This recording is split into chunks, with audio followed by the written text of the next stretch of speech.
नन्दाम्बोधे स्मितरुचिरपूर्णेन्दुवदन प्रफुल्लाम्बोजन्म सदशदृशशोभाक्षियुतल कृपा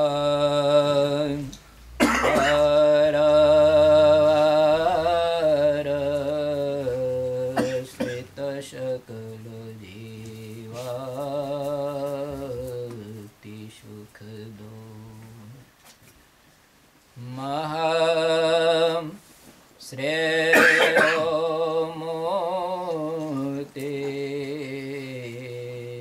जयति सहिनारम यणमुनि ओम श्री हरि कृष्ण नमः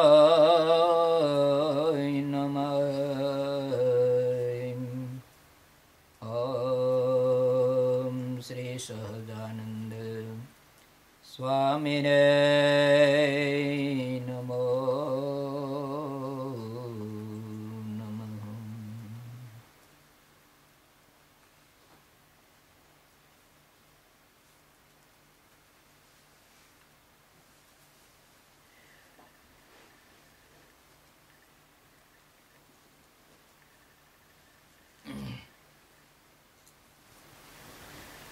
સત્સંગી જીવનમાં ધર્મ અને ભક્તિના લગ્ન ગ્રંથિના દાંપત્ય જીવનમાં બાલ શર્માજીએ બંને પુત્ર વધુ અને પુત્રને જીવનના સદાચારોના સદવિચારોના આશીષ આપ્યા અને જીવનમાં કઈ રીતે સંસારમાં દિવસો વર્ષો મહિનાઓ નિર્ગમન કરવા સારા એ આદર્શ સદવિચારો બંને દંપતીને આશીષની સાથે આપી અને બાલ શર્માજી ખાલી જાન લઈ અને પોતાના ઇટાર ગામ પાછા ગયા. ધર્મ અને ભક્તિ કૃષ્ણ શર્માજી ત્યાં દેવ શર્મા ઘર જમાઈ તરીકે રહી અને હવે સતાનંદ મહર્ષિ બતાવે છે કે ગ્રસ્તાશ્રમના આદર્શ ધર્મ અને ભક્તિ કેવા બતાવે છે પોતાના જીવનથી. કારણ કે આ બધા મહાપુરુષોના જીવન છે ને એ પરમાત્મા સાથે અખંડ સંલગ્ન હતા. એટલે આ બધી ક્રિયાઓ, આ બધા વિચારો, આ બધું એનું જીવન એના માટે નહોતું, પણ એની આ બધી ક્રિયાઓ, એનું જીવન, આ વિચારો, એની તપસ્યાઓ કે જે કાંઈ જીવનના આદર્શ હતા એ ભવિષ્યના માનવ સમાજ માટે અને ભવિષ્યના સાધકો માટે કે ભવિષ્યના જે સાધકો પરમાત્માને પામવા માટે ભક્તિની દીક્ષાઓ લઈને સાધનાઓ કરતા હોય એના માટે આ સદવિચારો અને બંને દંપતીના જીવનનો સંયમ, સદાચાર, તપસ્યા, ભક્તિ જે કંઈ સાધન હતું ને એ એના માટે હતું. તો હવે સુવ્રત ઋષિ પ્રતાપસિંહ મહારાજાને આ પવિત્ર કથા સંભળાવતા બોલે છે કે હે રાજન, સાંભળો, તમને ધર્મ અને ભક્તિના દાંપત્ય જીવનની મધુરતા તમને સમજાવું.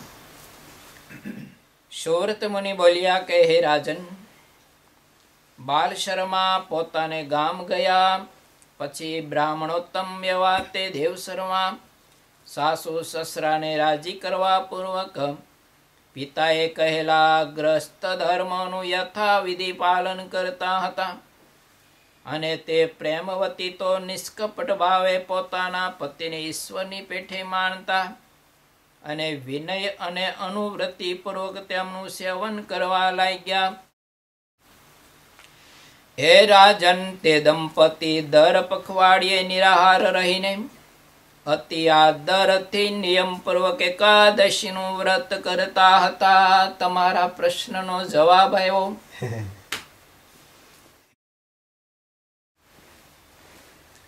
નિષ્કામી વર્તમાન દૃઢ કરવા માટેનો આ જવાબ છે. પ્રતિ વર્ષે પ્રતિ માસે આવતા પર્વ, એકાદશી, હરિજયંતી, જન્માષ્ટમી, રામનવમી, કોઈ પણ વ્રત છે ને એ સદગ્રસ્તે પોતાની પત્નીની સાથે રાખી અને કાલે મેં જે કથામાં કહ્યું હતું ને એમ એને વ્રતની દીક્ષા લેવાની. બંને દંપતીને ભગવાનની મૂર્તિની સામે સવારે નાહી ધોઈ પૂજા પાઠ કરી અને પ્રભુ સન્મુખ બેસવાનું. આ બધો વિધાન છે. પછી થાય ન થાય વાત જુદી છે. ના તો હું કહું ને તમને, હાથમાં પાણી લેવાનું, જમણા હાથમાં પાણી લઈ અને પ્રભુ પાસે સંકલ્પ કરવાનો કે હે મહારાજ, મારી અર્ધાંગનાની સાથે અમે બંને દંપતી આ એકાદશીનું યા તો આ હરિજયંતીના વ્રતની પ્રભુ યથાવત શાસ્ત્રના વિધાન પ્રમાણે વ્રત કરવા માટેનું અમે આ દીક્ષા લઈને સંકલ્પ કરીએ છીએ. તો પ્રભુ, તમે તો દયાના સાગર છો, કૃપાના નિધાન છો, ગરીબ નિવાજ છો, અધમ ઉદાહરણ છો, પતિત પાવન છો અને નધારાના આધાર છો. અમે તો પ્રભુ નિર્બળ છીએ, પણ આપ સબળ છો, બળવાન છો, સમર્થ છો. તો અમે નિર્બળ એવા જે આત્માઓ પર પ્રભુ તમે એવો અનુગ્રહ કરજો કે આજનો અમે સંકલ્પ જે વ્રત કરવાનો કર્યો છે એ વ્રત મારું સાંગોપાંગ શાસ્ત્રના વિધાન પ્રમાણે પરિપૂર્ણ કરી શકીએ. એમ સંકલ્પ કરીને ભગવાન પાસે જળ હેઠે મૂકી પ્રભુને નમસ્કાર કરી અને પછી વ્રતનો મેં કાલે વાત કરી હતી ને એ પ્રમાણે વિધિ શરૂ કરવાનો. એકાદશી બને ત્યાં સુધી નિરાહાર ન રહી શકીએ તો ફળાહાર, પણ એક જ વખત મધ્યાહન સમય. પછી ફળાહારમાં તકલીફ પડતી હોય, દૂધમાં તકલીફ પડતી હોય તો પછી મોરૈયો, હામો, રાજગરો. કોઈને મોરૈયા અને રાજગરાની કઈ તકલીફ હોય, રાજગરો ગરમ પડતો હોય, મોરૈયો ટાઢો પડતો હોય, તો પછી સિંગોડાના લોટના બટાકાવાળા છે, વેફર છે, પાપડ છે, ગાજરનો હલવો છે, દૂધીનો હલવો છે, કાજુ બદામનો મેસૂબ છે, દૂધની કાંજી છે, ગમે તે ખાઈને પણ છેલ્લી બાકી એકાદશીના દિવસે 11 વારના ભોજન કરીને પણ એકાદશીનું વ્રત કરે. પણ તે દિવસે અનાજ ન ખાવું ટૂંકમાં.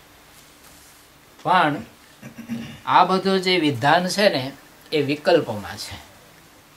પહેલું નિરાહાર, નકોડી થતી હોય ત્યાં ફળાહાર નહીં કરવાનો. ફળાહારથી થતી હોય ત્યાં સુધી આ હામાયો, મોરૈયો, રાજગરો આ બધું ફરાર છે એ નહીં બનાવવાનું. અને ખાલી હામાંથી મોરૈયાથી થતું હોય તો પછી એની કાંજી છે કે હલવો છે કે મેસૂબ છે એ નહીં બનાવવાનું. હવે આ બધા છે ને શરીરની પ્રકૃતિને અનુસાર ધર્મ હોય છે. ધર્મ કોઈ જડ નથી. કોઈ એમ કે એકાદશીના દિવસે સારું ઝાઝું ફરાર કરવું એ પાપ છે, એમ નથી, એ ભૂલ છે. પાપ નથી, પરંતુ શરીરની પ્રકૃતિને અનુકૂળ શાસ્ત્ર એમ બતાવે છે. સત્સંગી જીવનનો ચોથું પ્રકરણ બતાવે છે કે શરીરની પ્રકૃતિ કદાચ માનો કે એવી હોય ને તો છેલ્લી બેકી દહીં અને ભાત ફરારમાં લઈ શકાય. કોના માટે? બીમાર હોય, શરીર અતિ નબળું હોય અને કાંઈક શારીરિક કોઈ પણ ક્ષતિ હોય, એના માટે દહીં અને ભાત છૂટે આપી છે શાસ્ત્રે. પણ મન નબળું હોય એના માટે નહીં. શરીર નબળું હોય એના માટે. ઘણી વખત આપણું શું શરીર કરતાં મન જાજુ નબળું હોય. 99% તો એમ જ હોય. બાકી ભૂખ્યા રહીને ઉપવાસ કરીને મરી જાય એવું તો બને નહીં લગભગ. હજી બધી પ્રસંગ નથી બન્યા કે કોઈ નકોડી એકાદશી કરી હોય ને મરી ગયો એવું.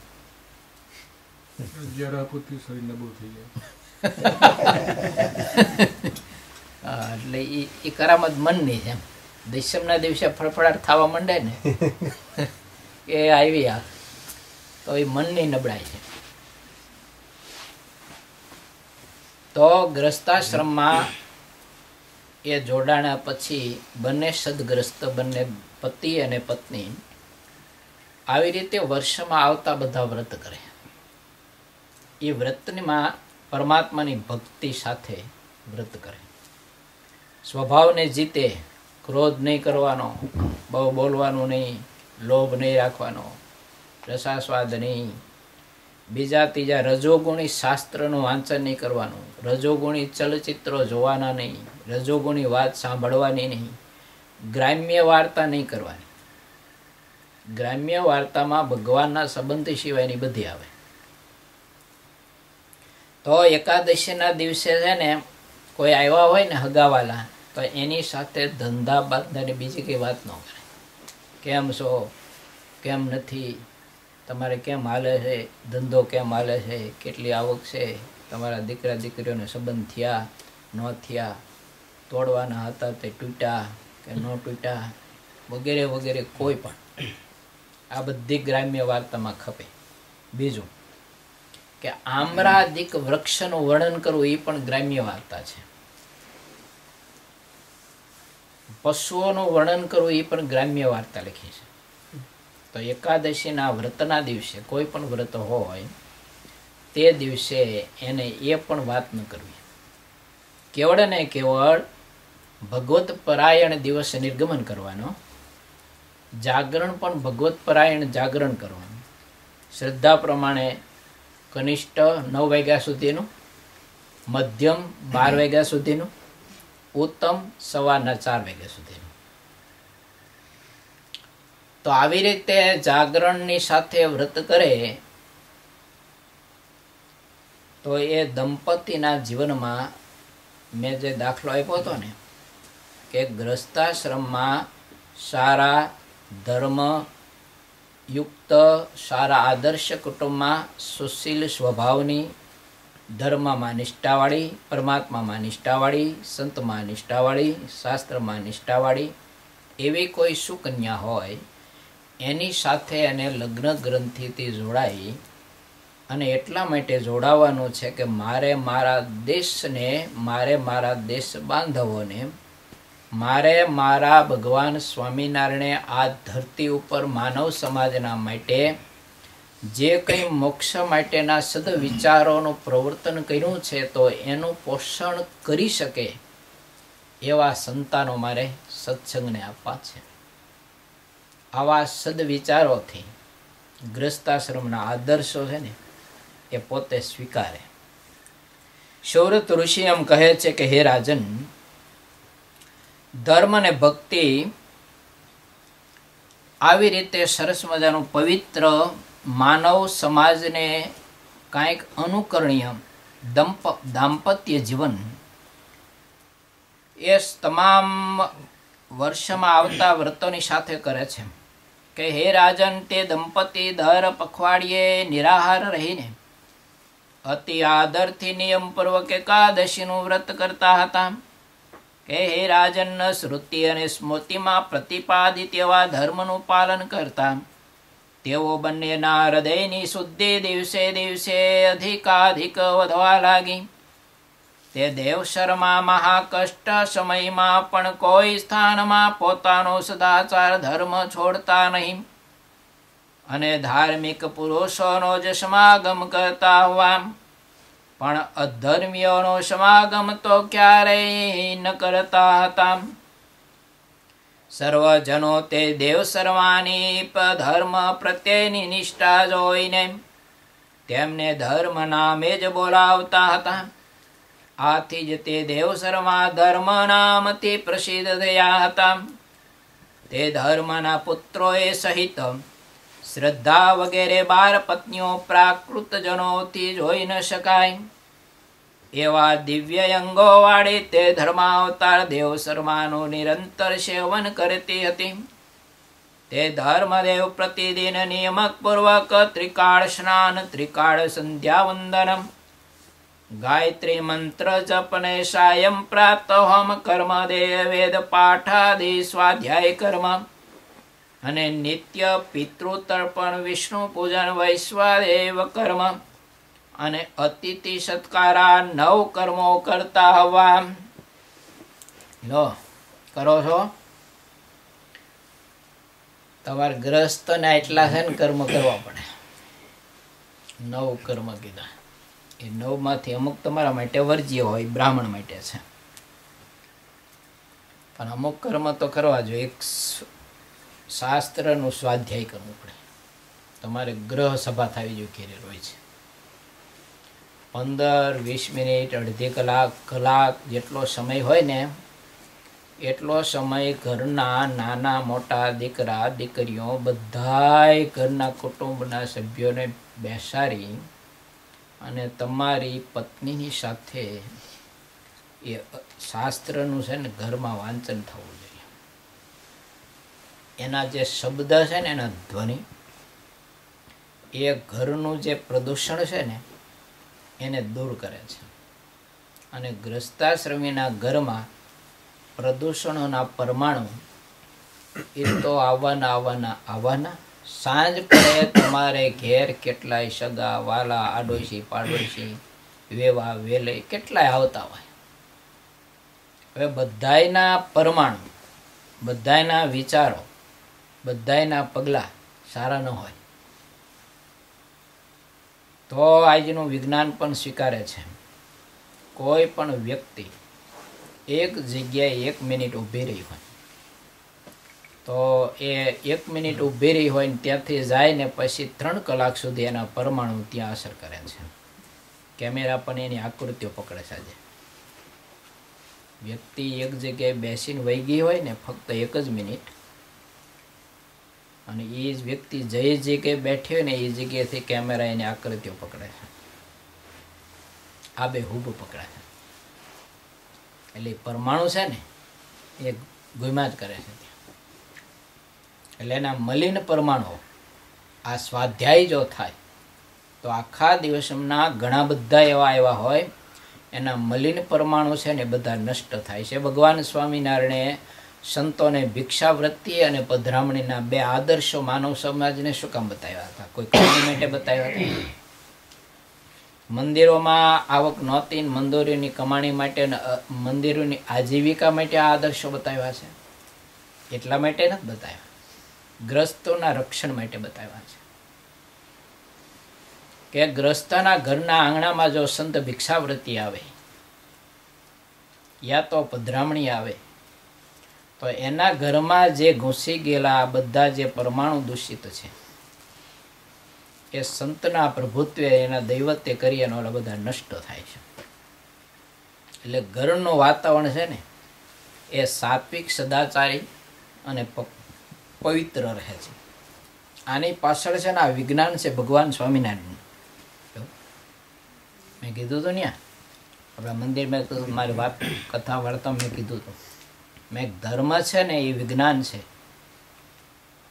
ધર્મ છે ને એક માનસ વિજ્ઞાન છે. ધર્મ છે ને એક શારીરિક વિજ્ઞાન છે. ધર્મ છે ને એ માણસ માત્રની સુખનું મૂળ છે. હવે એના સંદર્ભો જ્યારે કોઈ સંત પાસે બેસીને સમજતો નથી એટલે લોકો ધર્મને પછી શું કરી નાખે છે? જડ બનાવી નાખે છે. આ ખાવું ના ન ખાવું, ના જોવું ના ન જોવું, નાનો સંગ કરવો નાનો ન કરવો, આ બધા લપેડા શું એમ એ લોકોને લપેડા લાગે. જો હોત તો ધર્મ ને ભક્તિ અત્યારે આમાં આવ્યું, એવા કોઈ દુરાચારીનો સંગ નહોતા કરતા. પછી પોતાનો સ્વજન હોય તો ભલે, પોતાનો મિત્ર હોય તો ભલે, અને પોતાના ગામનો, નગરનો, રાજ્યનો, દેશનો અને પોતાનો આડોશી પાડોશી હોય તો પણ ભલે. સંગ છે માણસના જીવનનો આધાર છે. જેવો સંગ એવું જીવન માણસનું કેળવાય. એટલે ધર્મદેવ અને ભક્તિ માતા પોતાના જીવનના આદર્શોથી સદગ્રસ્તના આદર્શો બતાવે છે. તો એ સદગ્રસ્તના આદર્શો અંતર્ગત ત્યાગીઓના પણ આદર્શો એમાં વર્ણવેલા છે. તો આમાંથી અમુક અમુક બાબતો બાદ કરી અને ધર્મ અને ભક્તિના જીવનના આદર્શો ત્યાગીએ પણ પોતે ગ્રહણ કરવા. શું ગણવું? તો આમાં લખ્યું કહ્યું કે વિના પ્રયોજને ગ્રસ્તે પોતે કોઈને ઘેર જાવું નહીં. તો એ આદર્શ અમને ત્યાગીને પાછો લાગવું પડે કે અમારે સાધુએ વિના પ્રયોજને કથા વાર્તા મહાપૂજા રસોઈઓ સભા વગર ગ્રસ્તને ઘેર એને જવું નહીં. તો આ આદર્શ અમારે સાધુને ગ્રહણ કરવો જોઈએ. હવે તમારે ગ્રસ્તને વિવેક એ શીખવો જોઈએ. તમારા ગ્રસ્તને ઘેર વિના પ્રયોજને કોઈ સાધુ આવવા ચાહતો હોય તો તમારે ત્યાં છે ને મોહબ્બત તમારી કે જે ગણો તે એને ત્યાં તમારે થોભાવવી પડે. નહીતર તમને પણ એ સાધુનો ધર્મ લોપાવાનો જે પ્રદોષ છે એ તમને પણ લાગે. તો આટલો ગ્રસ્તે વિવેક છે કે આપણા ઘેર સાધુને ચા પાણી પીવા, આપણે ઘેર સાધુને પીઝા ખાવા, આપણે ઘેર સાધુને ભોજન કરાવવા, આપણે ઘેર સાધુને ગરમા ગરમ બીજા ખવડાવવા માટે બોલાવાય નહીં. બોલાવો ને તો તમને પ્રદોષ લાગે. તમારી તાકાત હોય પ્રદોષ સહન કરવાની તો નો પ્રોબ્લેમ.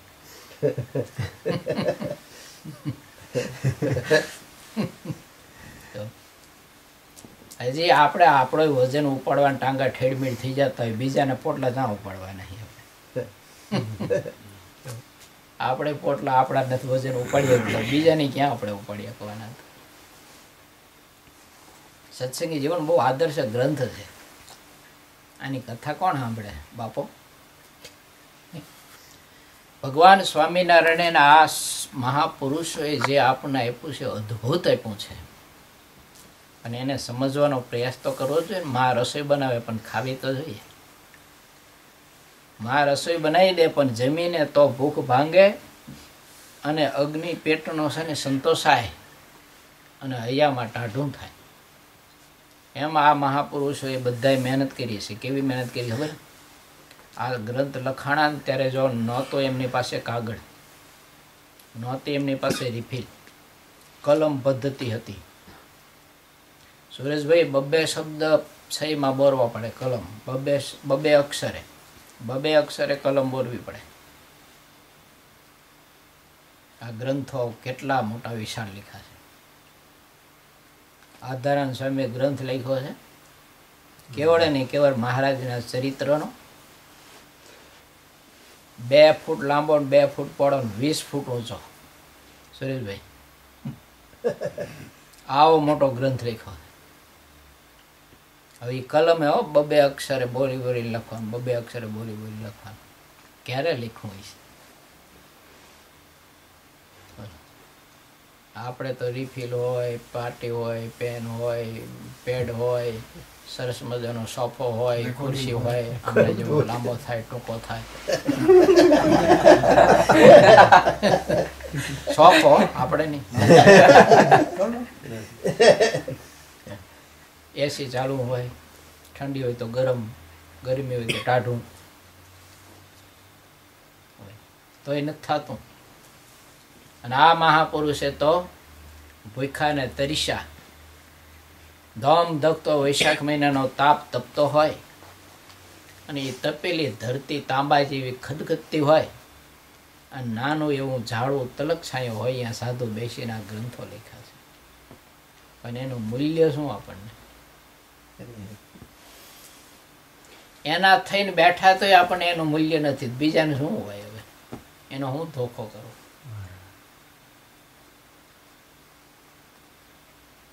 બોલો, આ તમે બધા હરિભક્તો, આ તમે બધા સાધુ, પૂછો તમે અહીં ખોલો લો, સત્સંગી જીવન કેટલી વખત વાંચ્યું?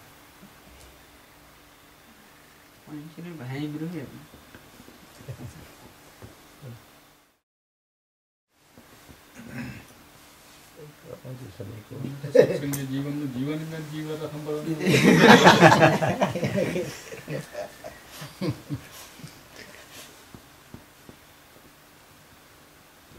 એ નામનું પુસ્તક છે, સાંભળ્યું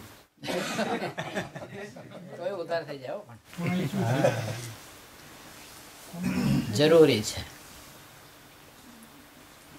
ધર્મ, દેવ અને ભક્તિ માતાનું જીવન બતાવે છે કે શાસ્ત્ર અને વ્યસની થવું. આપણે બીડીઓના, તમાકુના, ચા પાણીના, ગાંજાના, ભાંગના વ્યસની થયા, ગપ્પા મારવાના, નિંદા કોથળી કરવાના વ્યસની થયા, શાસ્ત્રના વ્યસની ન થયા. જેના થવાના હતા એને વ્યસની ન થયા, જેના નહોતા થવાને એના થઈને બેઠા.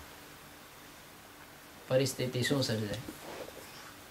ન આવતું હોય તો હાથે કરીને પૈડ પાણા પગ ઉપર પીડા ઊભી કરીને આપણે દુઃખિત થાય ને. હાથમાં પથ્થરો હોય 2-5 કિલોનો, અને આપણા પગ ઉપર જ નાખીએ પથ્થરો, તો પીડા કોને થાય? આપણને થવાની. એમ જે કરવાનું છે એ માણસ કરતો નથી. એટલે વાત ત્યાં હતી આપણે કે ગ્રસ્તને ઘેર છેલ્લી બેકી જાજો ટાઈમ ન હોય ને તો એકાદું વચનામૃતે પણ વાંચવું. કોઈ સાંભળનાર ન હોય ને તો એકલા ઊંચા સ્વરે વાંચી લેવું. જે એના પરમાણુ છે ને એ આખા ઘરમાં છે ને ફરવા. બહુ તાકાત ને બહુ શક્તિ છે એના પરમાણુ. પછી તો વિશ્વાસ ને શ્રદ્ધા હોય તો થાય બધું. બહુ અદ્ભુત કથા છે.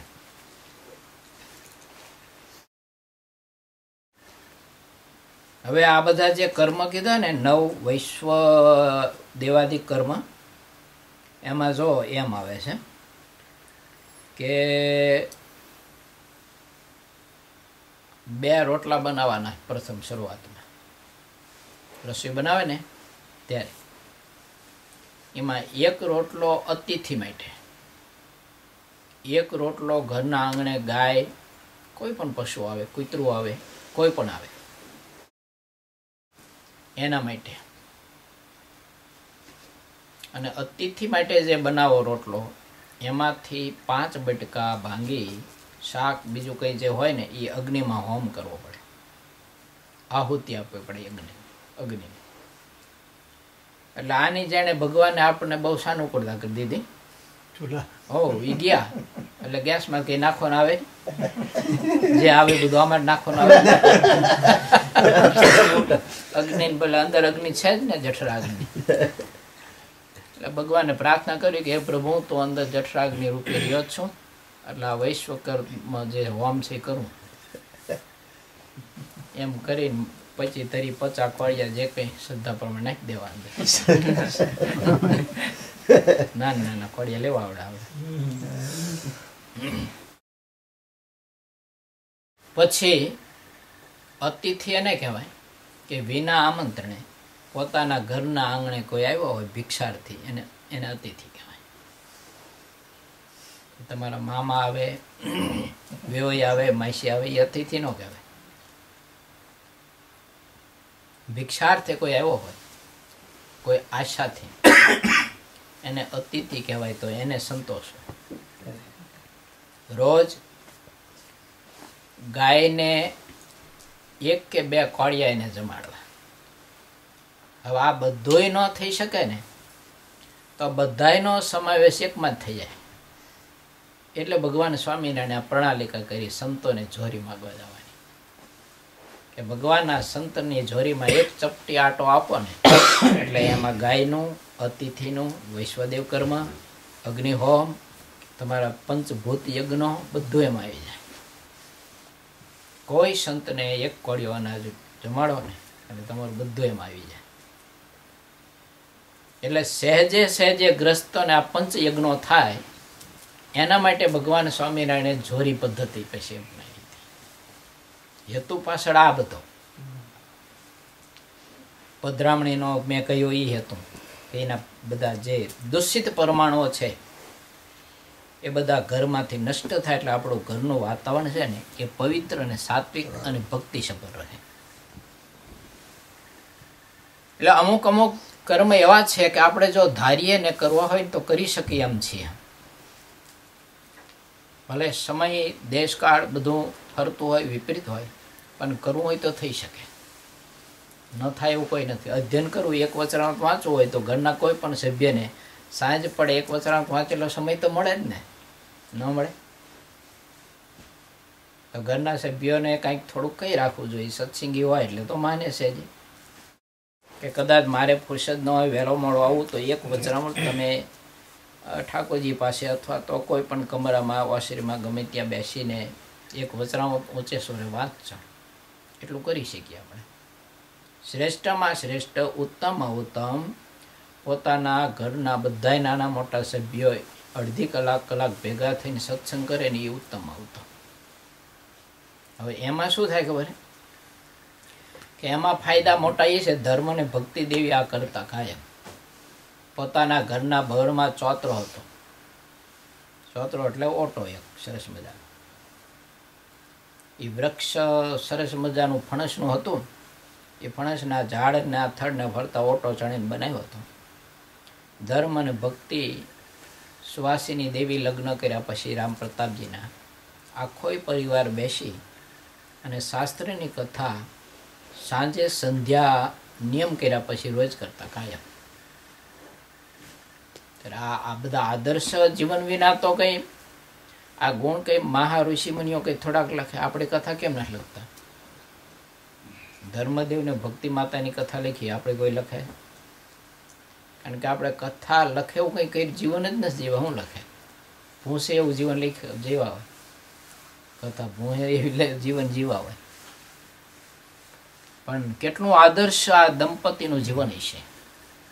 એને એક જ હતી અભિલાષા કે મારો દેશ સમૃદ્ધ બને, મારા દેશને સદવિચારો મળે, મારા દેશને સારી સંસ્કૃતિ મળે, મારા દેશને કોઈ સારો વિરલ સંત મળે.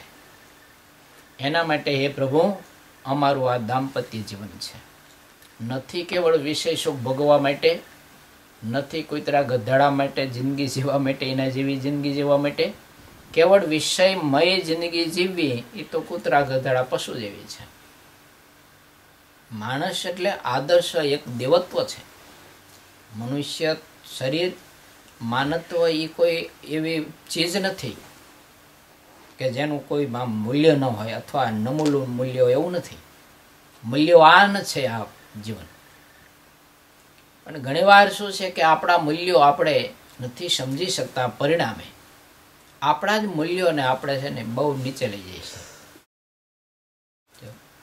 તો સંસાર એટલા માટે નથી, લગ્ન ગ્રંથિ એટલા માટે નથી. લગ્ન ગ્રંથિ તો આદર્શ માટે છે, પ્રભુ પ્રાપ્તિ માટે છે. હવે આમાંથી જેટલું સમજાય એટલું આપણે જીવનમાં આપણા પોતાના જીવનને આપણે ન્યાય આપી શકીએ.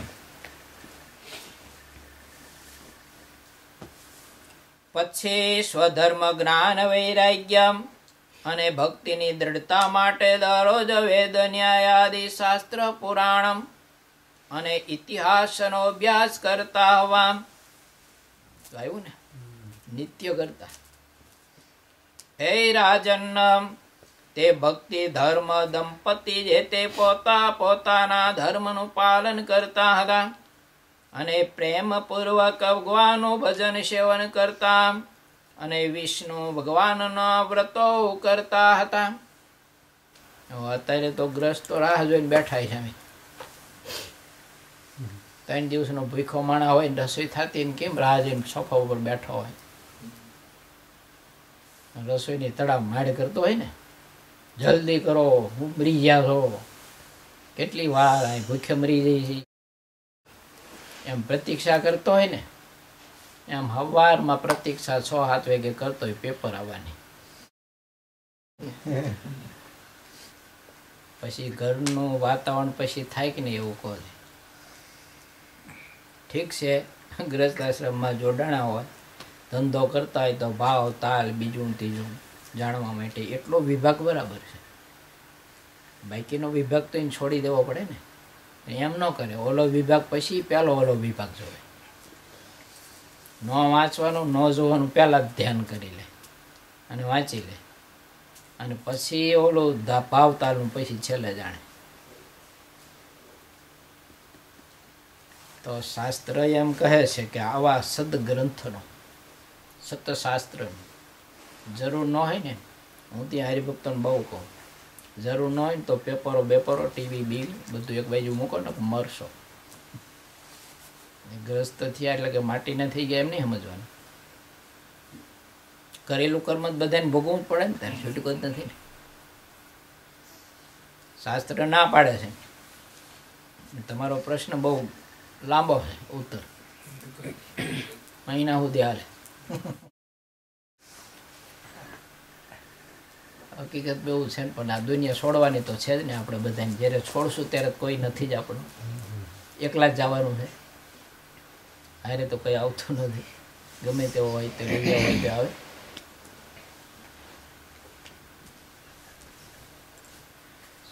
જવાની વાત નક્કી છે, પણ જીવને જવું ગમતું નથી. એક ડોશીએ કથામાં સાંભળેલું કે જ્યારે માણસને આયુષ પૂરી થાય ને એટલે એમના દૂતો પાડા ઉપર બેસીને લેવા આવે. એ વાત સાંભળેલી ડોશી. હવે ડોશીનો ખાટલો બરોબર ફળિયામાં,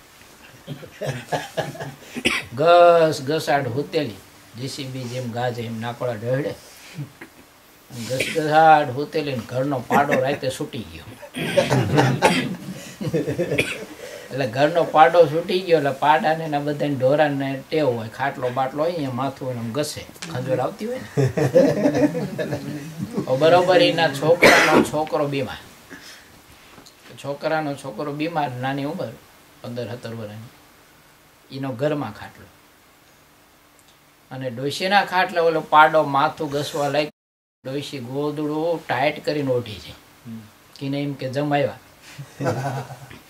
અને ગોદડું ઓઢીને ડોશી રાડી ઉપાડવા માંડી. એ ભઈલા બાપલા જમડા માંદાનો ખાટલો ઘરમાં છે કે બોલ. મરવા પડી તો મરવું ન સારું લાગતું. એટલે આ જીવને જવાની વાત નક્કી છે, પણ જવું ગમતું નથી. પણ હવે હાલશે નહીં, કાંઈ આપણું હાલશે. એ મા બાપ સમય આવીને ઊભો રહેશે ને ત્યારે ફૂંક દઈને હવા નીકળી જવાની, કંઈ ખબર નહીં પડે. અને આપણા કરેલા સંકલ્પો વારમાન બધા અધૂરા રહેવાના. નકર ઘણું બધું પ્લાનિંગ કરીને રાખ્યું હોય આપણે બધાએ, પણ વચમાંથી ક્યાંય પ્લાનિંગ કર્યું હોય ને તો ઘેરી ન પહોંચી, ક્યાંય ન પહોંચી, કારખાને ન પહોંચી, દુકાને ન પહોંચી, વચમાં ઉઘલી જાય. ઘર આમ રહી જાય, કારખાનું આમ રહી જાય, દુકાન આમ હોય, ત્રિકોણીય, અને આ વીચમાં ઉગલી જાય. એટલે શાસ્ત્ર એમ કહે છે કે મૃત્યુ માણસનું નિશ્ચિત છે. મૃત્યુ નિશ્ચિત છે, સમય નિશ્ચિત નથી. એ સમય પ્રભુના હાથમાં. એને જ્યારે દીવો ઓલો હોય ત્યારે ચપટી વગાડે, આમ ફટ દઈને આપણો દીવો ઓલવાઈ જાય. મૃત્યુ નિશ્ચિત છે, સમય નિશ્ચિત નથી. આપણે વૃદ્ધ થઈ, ઉંમર લાયક થઈ, હવારેની આવડતા પૂરી થાય પછી જ મરશું, સમય નિશ્ચિત નથી. એ તો બાળ અવસ્થામાં એ ઉપાડે, યુવાન અવસ્થામાં એ ઉપાડે, અધકચરી અવસ્થા એ ઉપાડે, 70 વર્ષની ઉંમરે ઉપાડે, 100 વર્ષની ઉંમરે ઉપાડે. પણ મૃત્યુ નિશ્ચિત છે, એ બાબતમાં કોઈ શંકા નથી. માટે ધર્મદેવ અને ભક્તિ માતા કહે છે કે કંઈક આવા સતશાસ્ત્રનું અધ્યયન કરો તો તમને શાસ્ત્ર છે ને જગાડશે, સદવિચાર આપશે કે તું ઘર બહાર નીકળેશ તો તારે કેવી રીતે ચાલવું, જોવું કેવી રીતે, આંખથી શું શું જોવું, શું ન જોવું, તારે જમવામાં શું જમવું ન જમવું, કોનો સંગ કરવો કોનો ન કરવો, ક્યાં બેસવું ક્યાં ન બેસવું, ક્યાં જવું ક્યાં ન જવું, શાસ્ત્ર કહેશે તરત જ વાંચીશ તો. તમારે ઓલું ગાડી મોકો પ્રોગ્રામ તે રસ્તો નથી બતાવતું ઠેઠ સુધી. એમ શાસ્ત્ર છે ને એ સમજણા થયા ને શાસ્ત્ર હાથમાં લઈને ત્યારથી માંડી અને દેહ મૂકે ત્યાં સુધી આ શાસ્ત્ર આપણે રસ્તો બતાવ્યો હતા. Left right left right left right. શાસ્ત્ર ન વાંચો લેફ્ટ રાઈટ લેવાઈ જાય.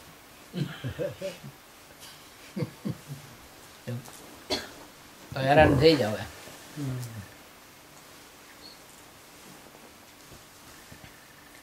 આ પ્રકારે તે બંને જણાને સ્વધર્મ અને વિષ્ણુ ભક્તિમાં અતિ આગ્રહ હતો તથા તે ભક્તિ ધર્મની માફક જ પૃથ્વી ઉપર ઉત્પન્ન થયેલા સર્વ ઋષિઓને પણ સ્વધર્મ અને ભક્તિમાં અતિ આગ્રહ હતો. પછી સમય જતા તે ભક્તિ ધર્મ થકી ધર્મમાં નિષ્ઠાવાળા એક પુત્રનો પ્રાદુર્ભાવ થયો જેનું નામ રામ પ્રતાપ રાખવામાં આવ્યું અને તે ગુણો વડે સંકર્ષ સમાન હતા. પૂર્વે પૃથ્વી ઉપર જે હજારો અસુરો ઉત્પન્ન થયા હતા તે ધાર્મિક એવા ભગવદ ભક્તોને અનેક પ્રકારે પીડા પમાડવા લાગ્યા. મદોમંત એવા તે અસુરો ઋષિજનોને પોતાના શત્રુ જાણીને તેમને વિશેષ પીડવા લાગ્યા અને ધર્મદેવને તો ઋષિઓ કરતા પણ વિશેષ પીડવા લાગ્યા. ભક્તિ સહિત તે ધર્મ એકને જ અત્યંત વૈરી માની તે ધર્મ જેમ જેમ દુઃખી થાય તેમ તેમ અસુરો કરવા લાગ્યા.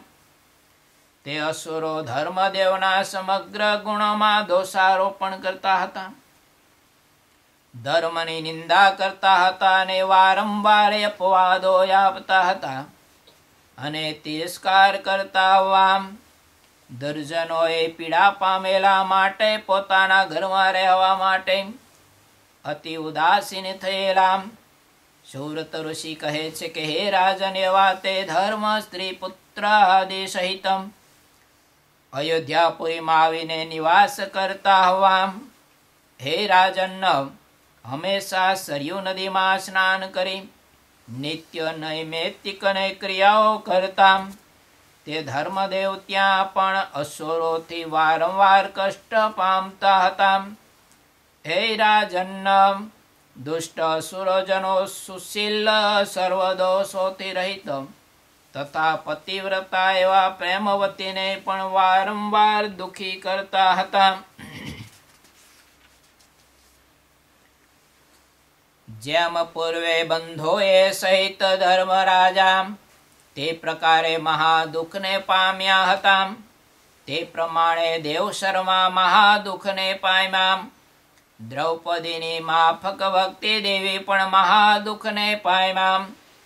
ત્યારબાદ ધર્મદેવ પોતાની બુદ્ધિ અનુસાર દુઃખ ટાળવાનો ઉપાય કરવા લાચીસતા કાશીમાં આવીને કેટલાક માસ સુધી ત્યાં નિવાસ કરતા આવા.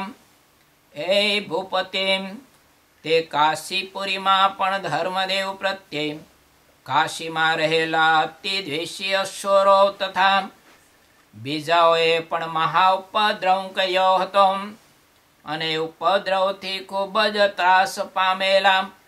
તો પણ ધીરજવાળા તે ધર્મદેવ સ્ત્રી પુત્ર સહિત અસુરો ન જાણે તેમ કાશીથી પ્રયાગ ક્ષેત્રમાં આવ્યા અને ઉપવાસ આદિ વ્રતોથી કૃશ થઈ ગયેલા. તે ધર્મ ત્યાંનો તીર્થવિધિ કરી તીર્થના નિયમોનું પાલન કરતા કેટલાક દિવસ પર્યંત પ્રયાગમાં નિવાસ કરતા આવા. ત્યાં પ્રયાગ તીર્થયાત્રા કરવાની ઈચ્છાથી આવેલા મહાતપસ્વી રામાનંદ મુનિ નામના વૈષ્ણવાચાર્યના ધર્મદેવે દર્શન કર્યા. પોતાના શિષ્યોને ઉપદેશ આપવામાં પ્રવીણ કેટલાક શિષ્યોથી વીંટાયેલા મુમુક્ષજનોને બોધ આપતા નૈષ્ટિક બ્રહ્મચારીના વેશવાળા, દયાના સાગર અને લલાટમાં મંગલકારી, કેસર મિશ્રિત ચંદનથી કરેલું અને મધ્ય કુમકુમ ચંદ્રકથી યુક્ત ઉર્ધવૃંડ તિલકને ધારેલા, ગળામાં તુલસી કાષ્ટની કંઠી ધારી રહેલા, વેદાદિ શાસ્ત્રો અને પરબ્રહ્મ તત્વમાં નિષ્ણાત તથા સત્પુરુષના લક્ષણવાળા એવા તે મુનિને સિદ્ધ યોગીરાજ જાણીને ધર્મદેવ પરમ આદરથી તેમની સેવા કરવા લાગ્યા. ત્યારબાદ તે ધર્મદેવ સ્વસ્વરૂપમાં નિષ્ઠાવાળા જનાર્દન ભગવાનના એકાંતિક મુખ્ય ભક્ત તથા લૌકિક અને વૈદિક કાર્યોમાં વિચક્ષણ એવા તે મુનિનું સેવન કરતા હતા અને સ્વબુદ્ધિ વડે તેમને ઉદ્ધવ તુલ્ય છે એમ વિચારવા લાગ્યા. ઇતિ શ્રી સત્સંગી જીવનમાં નારાયણ ચરિત્રમાં ધર્મશાસ્ત્રમાં પ્રથમ અસુરોથી ઉપદ્રવ પામેલા શ્રી ધર્મદેવને શ્રી રામાનંદ સ્વામીના દર્શન થયા. એ નામે પ્રથમ પ્રકરણમાં 13મો અધ્યાય થયો. બોલો શું આવ્યું?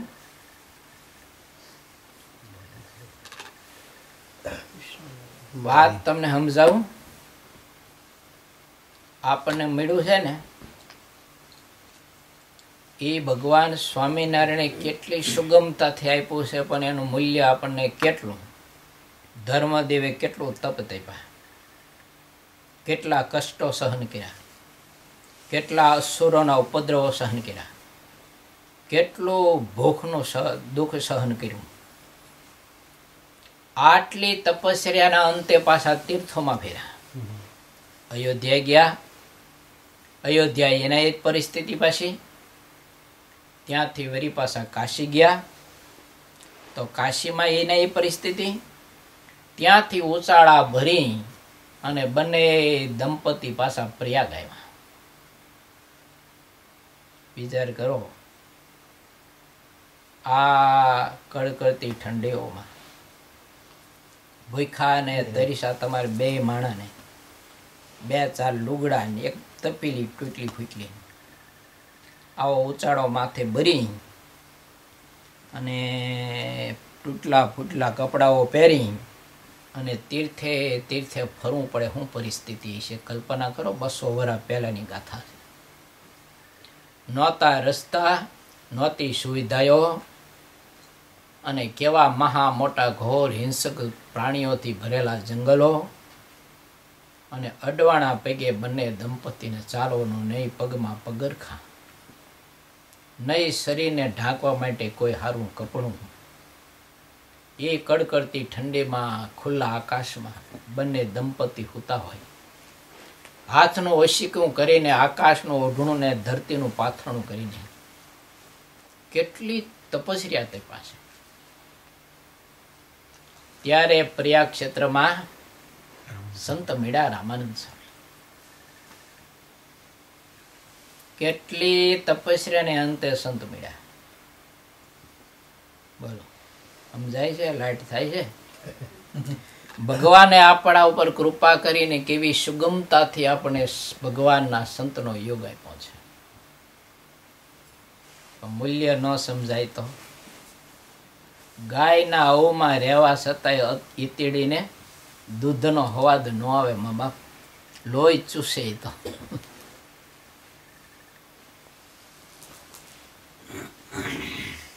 એટલે બહુ મોટી વાત છે.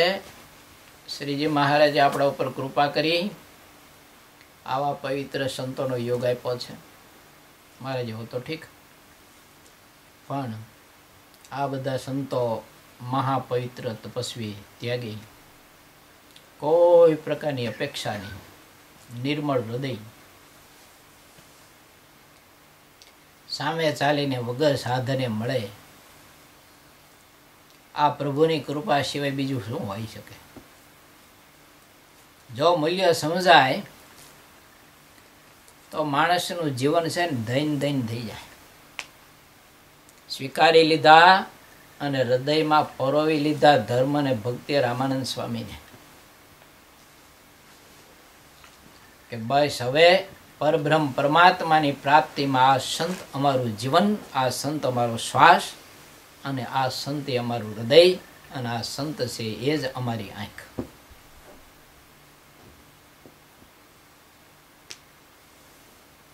મળ્યા તો ખરા પણ સમજાઈ ગયા અને સ્વીકારી લીધા. અને હવેના અધ્યાયો બતાવશે કે સંત મળ્યા પછી જીવનની શું, જીવનમાં પરિવર્તનો, ભગવાન કેટલો નજીક આવ્યો. ભગવાન નજીક આવતો તો રસ્તામાં હાલીને પ્રભુ હાલીને આવતો તો સંતો મળ્યા પછી પ્રભુ હાલીને આવતો તો એના ચિહ્નો કેવા દેખાણા ધર્મ અને ભક્તિને. બહુ અદ્ભુત છે સત્સંગી જીવન.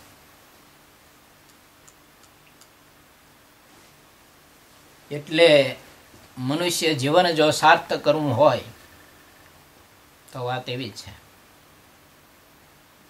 બહુ સહેલું છે. અત્યારે કળિયુગમાં તો છે ને બહુ સરળ છે. મોક્ષ આત્યંતિક કલ્યાણ છે ને કળિયુગમાં ભગવાન સહજાનંદ સ્વામી બહુ સુગમ કહ્યો છે. એટલે મુક્તાનંદ સ્વામી જેવા સંત ગાય ને તે ગાય સુગમ કરી સિદ્ધિ. આ અવસર કરુણા નિધિ કરુણા બહુ કીધી. પ્રભુએ કેટલી કરુણા કરી, કેટલી મમતા વરસાવી, મોક્ષનો માર્ગ સુગમ કર્યો.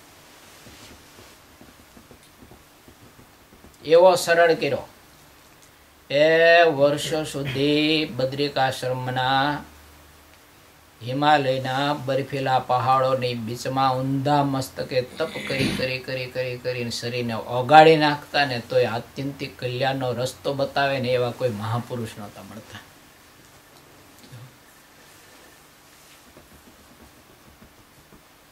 આખી જિંદગી ખતમ કરતા હતા એમાં. એના બદલે ભગવાન સ્વામિનારાયણ આપણા ઘરના આંગણે મોકલા. કેવા મોકલા પાછા કે ખાલી દર્શન કરે ને વાયરો ઓડે ને એના ચરણની રજ મસ્તક ઉપર ચડાવે ને. સંતો ગામડામાં નીકળતા ને અરુણભાઈ, ત્યારે ગામડાની બજારમાં સંતો હાલ્યા જતા હોય ને ત્યારે ક્યાંય અહીંયા પ્યાડવા માટે જોડા હતા, બૂટ ચંપલ હતા. ખુલ્લા પગે સાધુ હાલ્યા જતા હોય ને રસ્તામાં સાધુના પગલા પડે ને તો ગામની બહેનો છે ને સંતોના પગલાની રજ લઈ લેતા. હળિયા પટ્યું કરે રજ લેવા માટે. અહીં સંતોની રજ લઈ અને કપડાથી ગાળીને ઘરમાં કાયમ રાખી મૂકે. છોકરાને નવડાવે અને જ્યારે જ્યારે જમાડે ને ત્યારે ચપટી ભરીને રજ એમાં નાખે.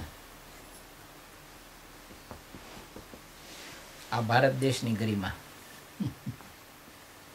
એટલે હરિનારાયણદાસ સ્વામીની ચરણની રજની ગોળીઓ મારી પાસે હતી, મંદિર રહેતો હતો તારે. પણ હવે પછી હારી ક્યાં નિત્ય ગોસ્વામીને આપી હતી, પછી કંઈ ખબર ન પડી. એમની પાસે કદાચ હોય તો હોય, કદાચ એમનું કામ એવું છે, કદાચ સાચવી હોય. જો હોય ને જયંતિભાઈ તો તમને દર્શન કરાવીશ, તમે આવો તો. હરિનારાયણદાસ સ્વામી મહાન વિરલ સંત, પ્રભુની મૂર્તિનો સાક્ષાત્કાર વાળો સંત. મળદાને જીવતા કરેલ બોલે એમ થાય ને અખંડ ભજરાનંદી સંત. ભગવાનને લઈને ભગવાન કહી શકાય એમની ચરણ રજ અમારા ગુરુએ આખી હતી. કેટલો મહિમા છે, ભેળા રહીને મહિમા કેટલો હોય છે. એ ચરણની રજ લઈને એની ગોળીઓ વારેલી. અને એ અમારા ગુરુભાઈ હતા સંદાસ્વામી, એને આપેલી. અને સંદાસ્વામીની મેં સેવા કરીને ધોતિયું હાંતો તો ના રીતે ધોતિયું ધોઈ દઉં ને આવું બધી સેવા કરતો ને એટલે સંદાસ્વામી મને આપી હતી. દુનિયામાં ક્યાંય ન મળે, બ્રહ્માંડમાં ક્યાંય ન મળે. મારા જીવનની પરિસ્થિતિ બધી એવી હતી ને, મજબૂરી જીવનની, ચારે બાજુ ઉચાળા ભરીને ધર્મદેવ ભક્તિ માતાને ગળે લબાસા ફેરવીને અહીંથી આવી.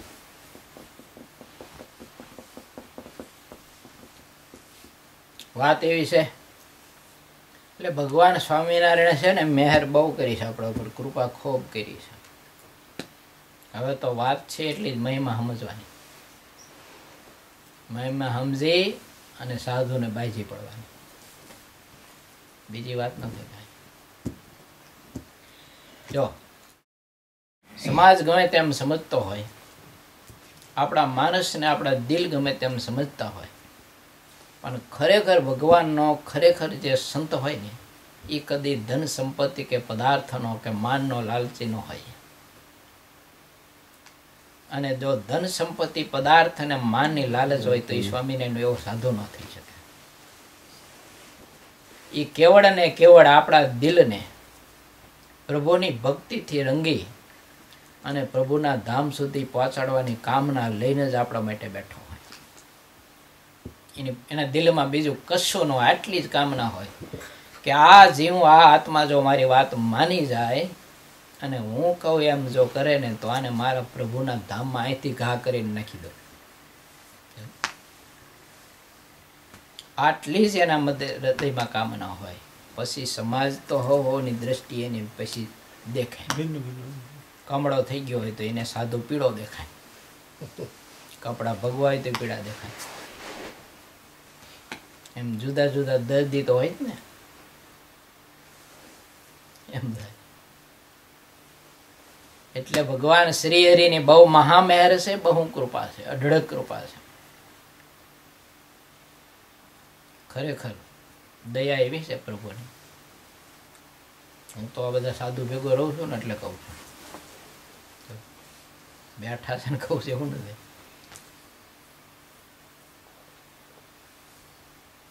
એટલે આવા સાધુનું દર્શન એનો યોગ મળવો દુર્લભ છે. આપણે જેવા તો ઠીક હોય, ડૂક ડૂક કરનારા. પણ ભગવાનની કૃપા મહેર ઓહો અઢળક વર્ષી છે.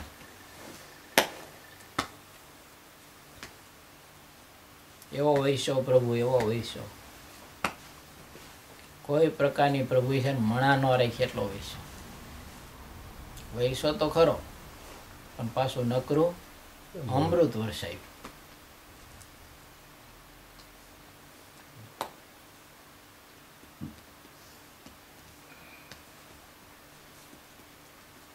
હવે વાત મેં કીધી એટલી જ. જો બાજી પડે તો કામ થઈ જાય, ઝઘડે તો કામ બગડે. બાજી પડવું ને ઝઘડું બેમાં ફેર. ઝઘડો એટલે માથા ફૂટે, બાજી પડો એટલે સંધિ થાય ભગવાન સાથે. હવે એમાં જો આપણે પ્રાકૃત ભાવ મનુષ્ય ભાવ ન હટે તો પાછા ન જ નજીક જઈ શકીએ. મનુષ્ય ભાવ એને હટવો પડે. આ શું વજરાતમાં આવ્યું ને સાધનપુરનું 12મું શું બોલ્યું? 3 ગુણ અખંડ રહે છે, બીજા આવે છે.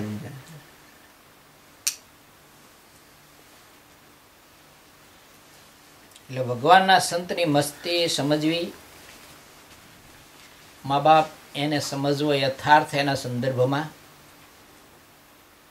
અને એ સંતને આપણા હૃદયમાં પરોવી દેવો અને એના હૃદયમાં આપણે પરોવાઈ જવું.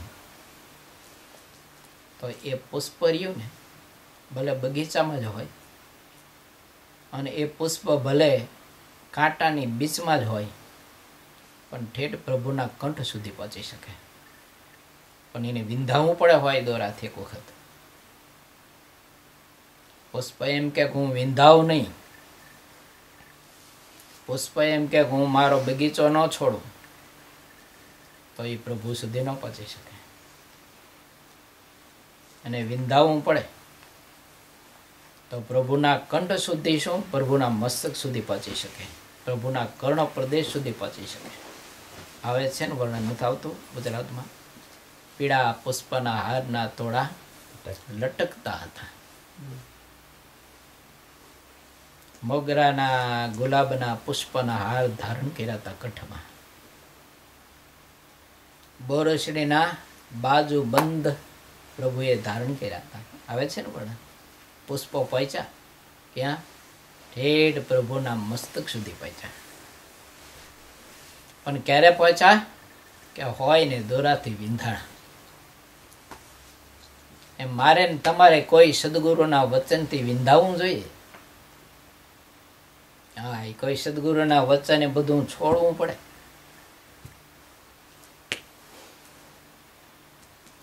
તો પ્રભુના કંઠ સુધી, પ્રભુના ચરણાવિંદ સુધી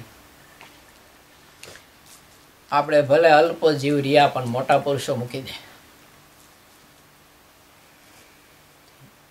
આપણે તણખલા જેવા જ હોય પણ વાયરો છે ને એ તણખલાને ઉડાડીને છે હિમાલયના શિખર ઉપર ચડાવી દે. એ પવનની તાકાત છે ને. તણખલું નિર્બળ છે પણ પવન એને પહોંચાડી શકે. પવન નિર્બળ નથી ને, એમ આપણે નિર્બળ છે પણ સંત થોડોક નિર્બળ છે. એ તો મહાન સમ્રાટ છે, તો એ આપણને સુખના શિખરે પહોંચાડી દે, મોક્ષના શિખરે પહોંચાડે, પ્રભુના ચરણાવિંદમાં આપણને મૂકી દે. પણ વાત એવી છે, બ્રહ્માનંદ સ્વામીએ લખ્યું એમ, સ્વામીએ લખ્યું ને એ વાત આપણા જીવનમાં જીવંત બનવી જોઈએ. मानत जी संतन के मुख से प्रेम सुधारस पीजे हो निस दिन संत समागम कीजे अंतर कपट मेट के अपनो पसी कीधुं લેવું नको મન દીજે. અંતર સંતનું દિલ જીતો અને આપણું દિલ સંતને આપો. સંપત્તિ પદાર્થ તો નાશવંત છે. તમે $1000 આપો મને તો એ ક્યાં સુધી રહેવાના? અહીંથી ગુરુકુળ જઈને છોકરાને રસોઈ આપો તો છોકરા 1 કલાકમાં બધું જમી જાય, ઓયા કરી જાય. તમે $1000 તો ખાઈ જાય કલાકમાં. પૂરું થઈ જાય. કાનડું ભાઈ તમે જયંતિભાઈને બતાવજો તમે. તો જયંતિભાઈને પૂછો, એમને પૈસેલો 1 કલાકમાં તો $1000 ખાઈ જાય છોકરા.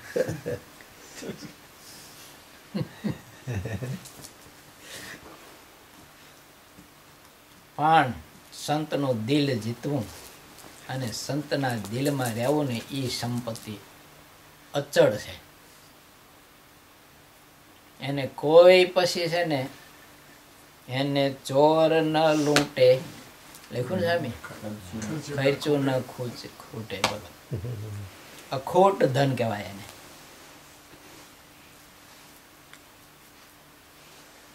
એટલે આ બધા આદર્શ છે ને આ મહાપુરુષે પોતાના જીવનથી આપણે બતાવ્યા છે કે કોઈ એવા સદગુરુ મળે ને પછી છે ને બામણ પાસે મુહૂર્ત જોવરાવા ન જવાય.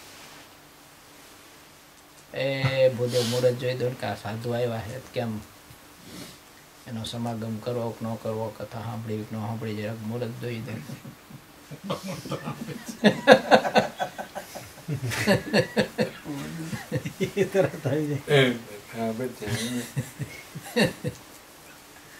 પછી થોડુંક મુહૂર્ત જોવાનું હોય, એ તો વધાવી લેવાનું હોય ને ભાઈ. સારું લો, સહજાનંદ સ્વામી મહારાજ શ્રીપતિ.